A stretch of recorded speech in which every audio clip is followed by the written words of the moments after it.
everyone. It is Self-Care Sunday. I tell you, Self-Care Edition. How are you tonight?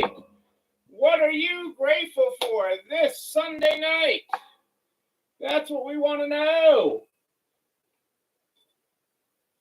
Tell me about your day and what you are grateful for this Sunday night as we broadcast here live on the 15th of May. May the 15th. Hey, Kitty, how are you tonight? How was your Sunday?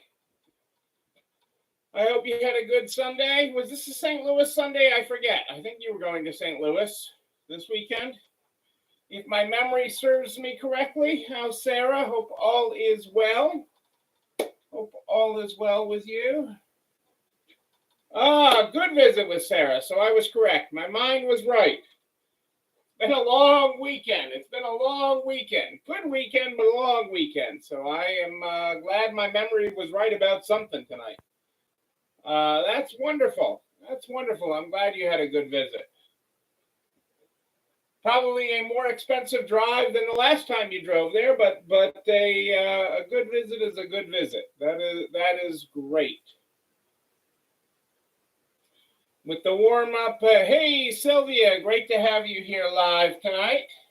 Hello, Adele and Dazzle. Dazzle and the pets of resale. It is treat time. Carrie's here. How are you, Carrie?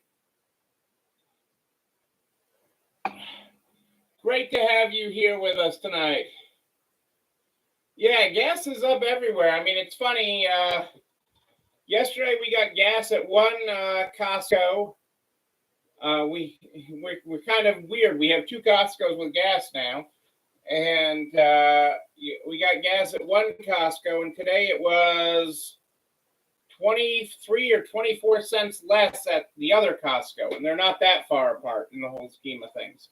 We were in one car yesterday and got gas in it, and we were at the other one today. But the lines are certainly long at places like Costco, anywhere where you might save a little bit on your gas. So that is for sure. That is for sure. But you gotta save on the things you can save on. I mean, it's funny, in Connecticut, we used to never buy gas in Connecticut, but Connecticut has suspended the gas tax, which made a difference for like 2 weeks, and then that went away. Whoa, $4.95. Ouch. We paid like $4.50 yesterday and $4.25 today. I'm thankful for the hybrid, but we still use a lot of gas. We are broadcasting tonight, folks, on both Facebook and YouTube. Any problems with Facebook, head right on over to YouTube. Cassandra's got the link there for you in the show comments. It has been a hot weekend, and the area of the house where my office is and everything is, the air conditioning is out. So it's been an interesting weekend. But that'll get fixed tomorrow. So just think of all the energy we're saving this weekend.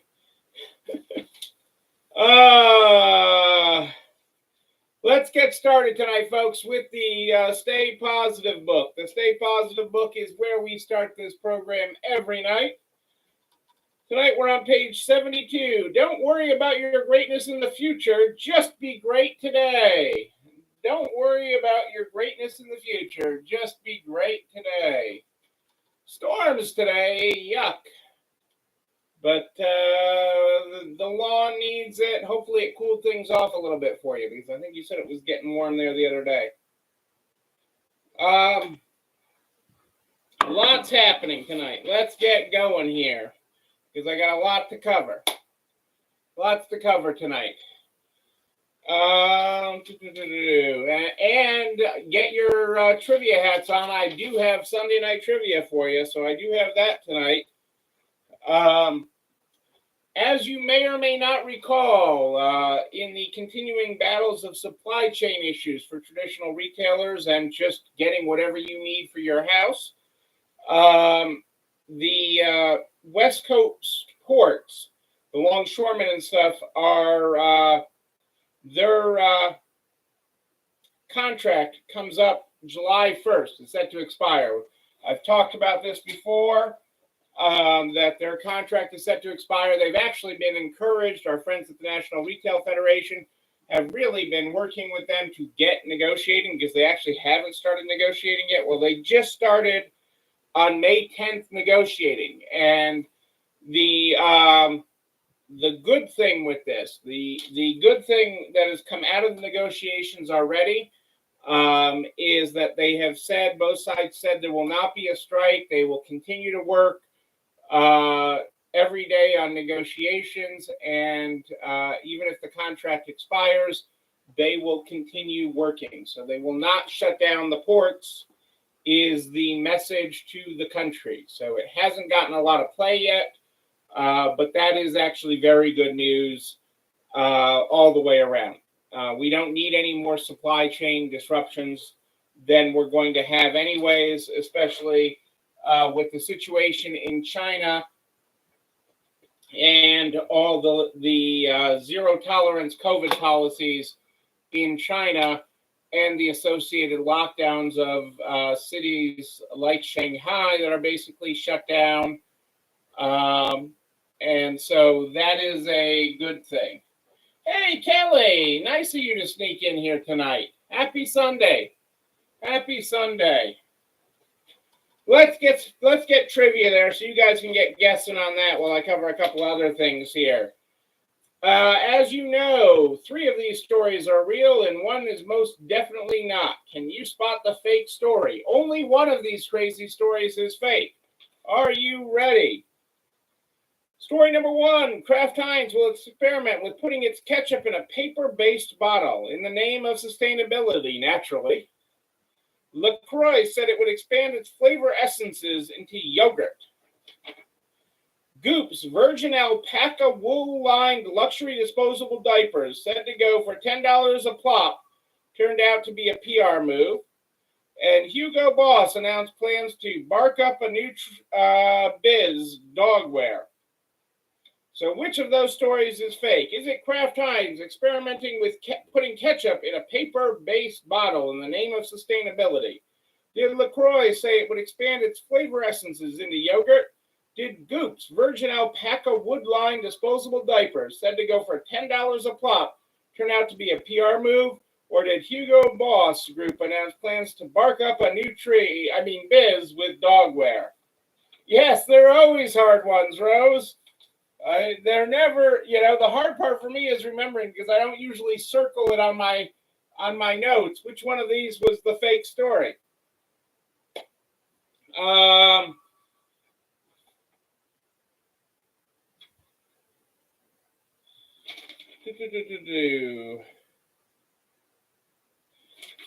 thought I'd talk for a minute about higher education, college education,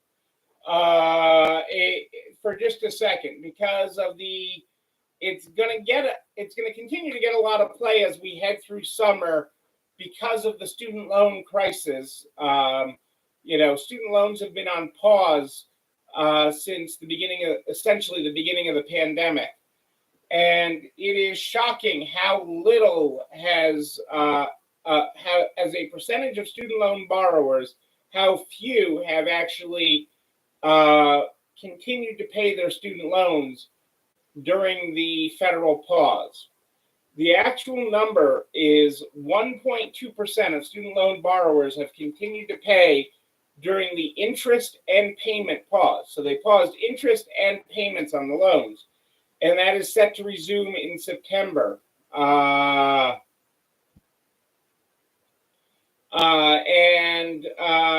This is creating a conundrum for a lot of colleges because college, especially private college, has gotten expensive. And it goes right back to when, you go back to when the federal government really got involved in giving student loans in the 80s, or guaranteeing student loans. And you'll see the corresponding increase in tuition prices as a percentage starting around the same time. But, a lot of that money consumers have been spending. And they have been out there spending it on other things. They have not been saving this money. So it is a cliff, and colleges are worried about it too, especially if there's any kind of student loan forgiveness, which the Biden administration has tossed around, forgiving, there's pressure on them to forgive everything down to forgiving $10,000 worth and everything in between. And I don't know that any of that will really happen. They might do the 10,000, they might pick some random amount, but that's really letting the colleges off the hook in addition to the borrowers. And so colleges know this, and there's a lot of concern about their sticker price and their enrollment, because enrollment overall is down, partly also due to the last recession, the 2008 recession, when there was a drop in babies. So you have less babies coming out of that recession, and you have this. It's going to be an interesting time for colleges to become more affordable. College is not cheap. 60% of schools report prices of over $30,000 a year, and a good number report over $50,000 a year. And I'm like wondering what colleges are under 30,000 these days. But it is going to be an interesting headwind for the economy, especially with the student loan borrowing. But it could be a net plus for resale. Okay, while this shock to the economy when it happens, when you resume paying this, people have to resume repaying these loans, which can be substantial. I mean, people have loan payments of $500, $1,000, or more dollars a month. It can be very substantial for people, and it hurts the ones most that don't even have a degree, that borrowed this money and never got the degree. So it'll be interesting to see how this all plays out, and what happens with it. Let's see. We got some guesses up there. Diapers has to be fake. Heinz has to be fake. No, both those stories are true. There are alpaca-lined disposable diapers. Okay, alpaca-lined disposable diapers. And Heinz is experimenting with a paper-based bottle. I don't get how you're supposed to do that, and how you're supposed to hit on the 57 to get your ketchup to start coming out. So both the diapers, that number 4, no, that one is true too. Hugo Boss is coming out with dog water. So that leaves you LaCroix. Will not expand its flavor essences into yogurt. It is sticking with sparkling water, but Molson Coors did come out with a plant-based and alcohol-free milk made from barley. So, yes, nobody got it tonight. Nobody got it tonight. It was a good one. It was a good one. Our quote from Simon tonight: though we crave certainty for almost everything, innovation and progress happen when we allow ourselves to embrace uncertainty. Though we crave certainty for almost everything, innovation and progress happen when we allow ourselves to embrace uncertainty. There you go, people. Okay, so our friend and frequent listener Sylvia asked a question the other night after we were live about the employee retention tax credit, or sometime since we were last live, about the employee retention tax credit notice that the IRS put out sometime in the last week, I think it was. Let me see if I have a date on it. Oh, it's actually almost a month ago. They put out a notice, but it's a good time to talk about it, and it's a good time to talk about it because people are starting to get employee retention credit checks, employee tax credit checks, and so this is a very good time to talk about it, even though what was contained in the notice was not new. So let me clarify that. What was in the IRS notice was not new information. It was contained in information they had previously announced, and is consistent with IRS policy. But I'll explain it because, now that you're getting money, now that the checks are starting to come out to people, and this is really a result of the budget being finalized. A lot of the checks were held up because of the federal government's budget, which I had talked about before, that the budget was holding up, who the government was paying, and you weren't a priority. So, but they have started releasing money, and some people are starting to get it. People have received it before. So let me first give a quick highlight on what the Employee Retention Credit is.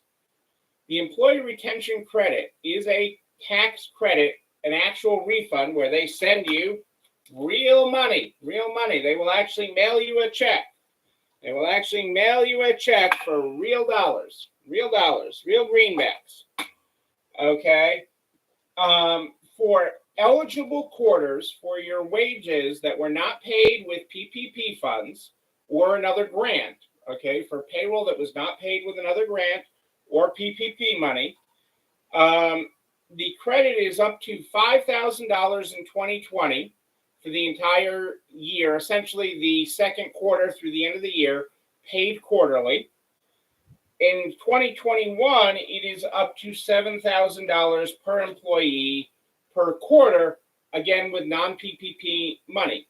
The caveats to collecting that are you either need to be down in sales significantly, okay, or, okay, in 2020, it was a 50% decline in sales in the quarter, or a 20% decline in 2021, okay, or you were under a government mandated order, okay, that restricted your commerce. Most specifically, the biggest one is occupancy rate. If you were not allowed to be at full occupancy during the quarter, you would be eligible up until the time that the order was lifted.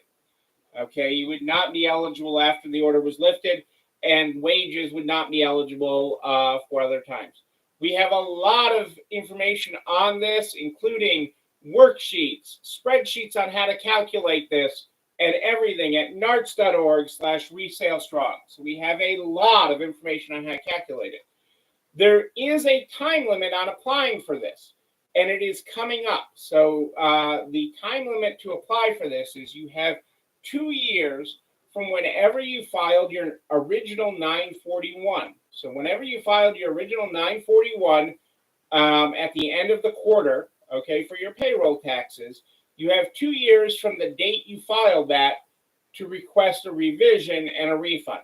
And that's per quarter. So the first quarter where that is eligible, the second quarter of 2020, the end of June, beginning of July, when you filed it, you likely filed that in July 2020 for the second quarter. That 2-year limit on that quarter is coming up. So you need to file soon if you are eligible.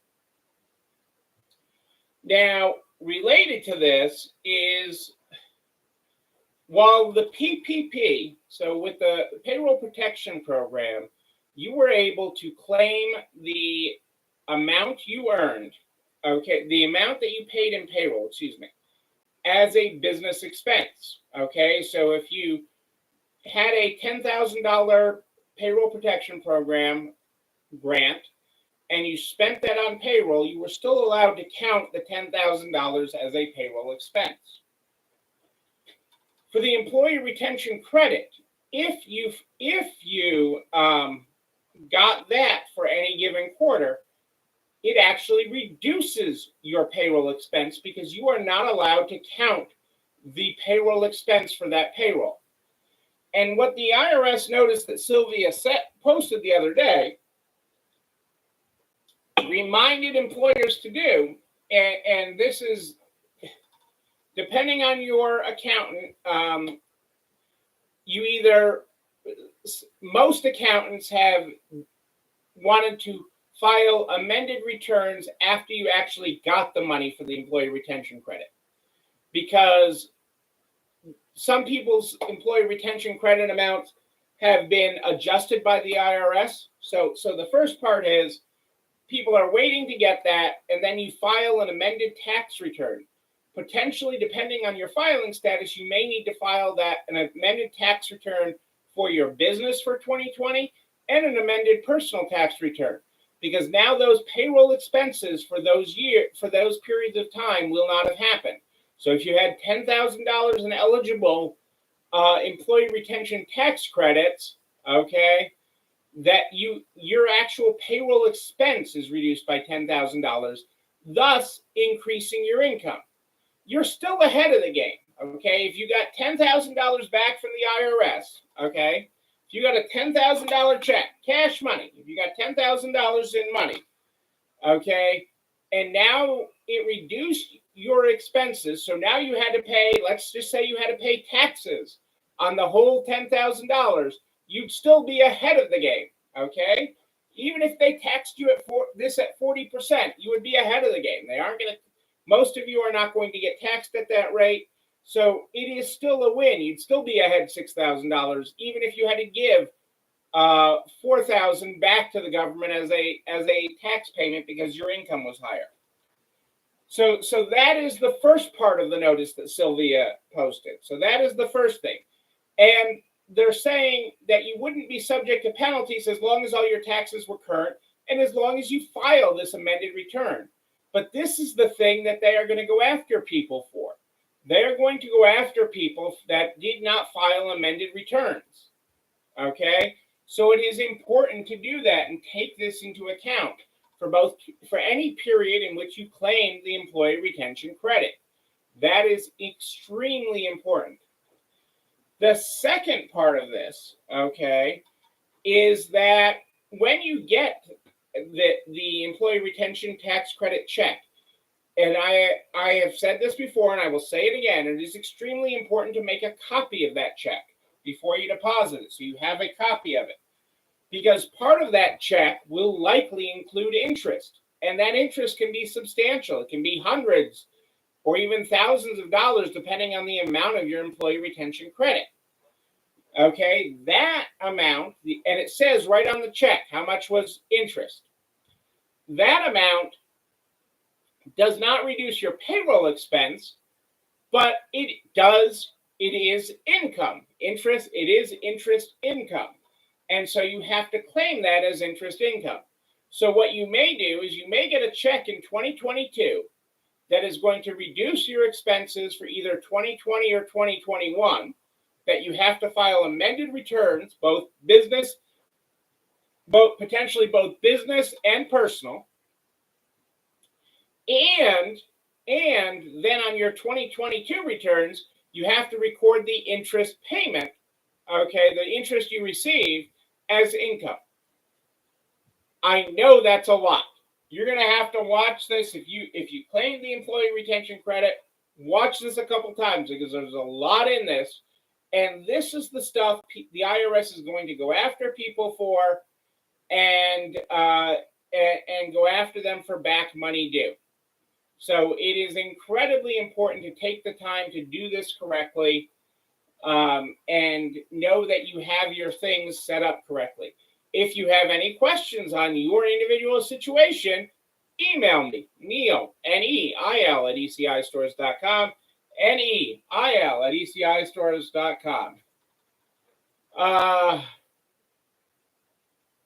Yes, yeah, I mean, Rose, even with a good accountant, I have worked with so many good accountants on this across the country. I've talked to so many of them. It's confusing as all heck. If you're not doing it every day, or you don't have a lot of businesses that are eligible for it, because a lot of accountants don't have a lot of the hardest, the people that are most eligible for the employee retention credit. The businesses that are most eligible are the hardest hit businesses, retailers, restaurants, gyms, theaters, things of that nature are the ones that are eligible for the employee retention credit for the longest period of time. And unless your accountant has a lot of those businesses, they get confused with it. I've been really good at it because I've been doing it nonstop since we got this. So I am very well versed in it, and I've helped a lot of accountants out.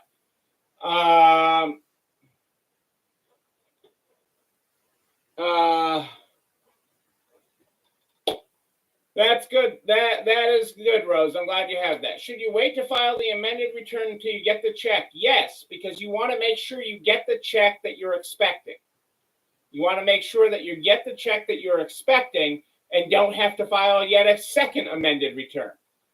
Most of the checks are coming through if the filings were done correctly, which most of the people that I have worked with, their filings are correct.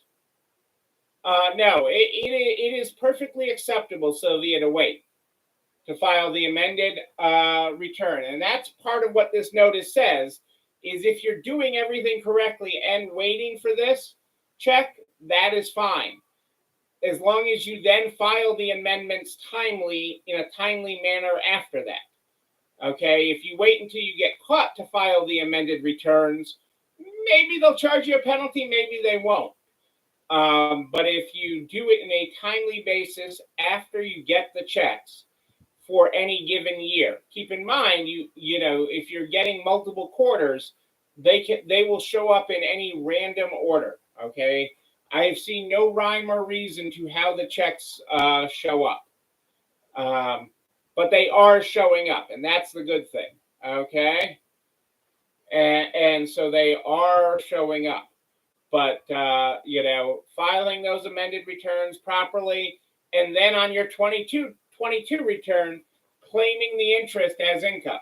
Okay, because that is important. That is income, that interest. But again, they're paying you interest, so be thankful the government is paying you interest on that. They're paying, I think, at 4%, which is not nothing.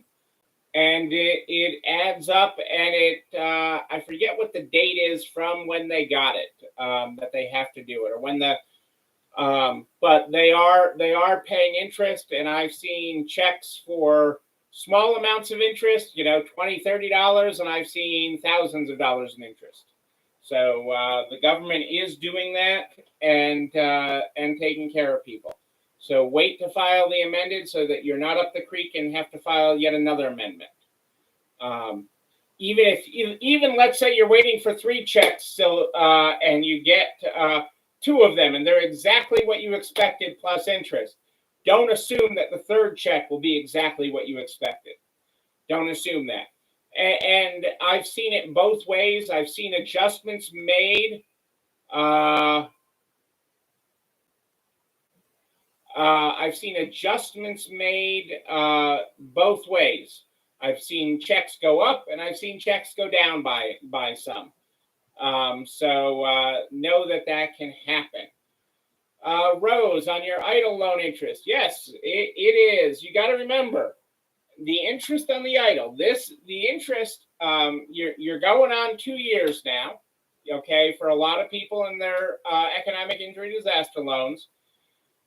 You gotta remember that's $375 in interest for every $10,000 you borrow per year. $375 approximately in interest for every $10,000 you borrow. And you know, that does add up. It can be hefty, but remember, this was insurance so that you're still standing, and you're still standing. So know that. And I've got people that had to use that money. I've got people that have started paying that back. There is no prepayment penalty on that, so you can do that as you wish. The government's not going to forgive those loans. They might delay the payments again, but they're definitely not going to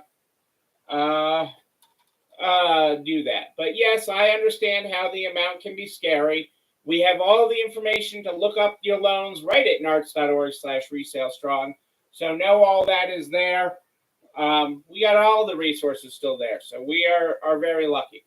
But that is the gist with the employee retention credit. If you think you might be eligible and you have not applied, the other big thing is don't have scamsters apply for this for you. There are a lot of really bad people out there that are offering to do this for businesses. At NARTS, on the NARTS Resale Strong page, we walk you right through it. If you're going to pay somebody, only pay a trusted accountant or bookkeeper to do it, or payroll service provider. Don't have any one of these people that email you, call you, or send something in the mail. Don't work with anybody that's charging you a percentage. It shouldn't cost you any more than a few $100s a quarter for most people that are tuning in.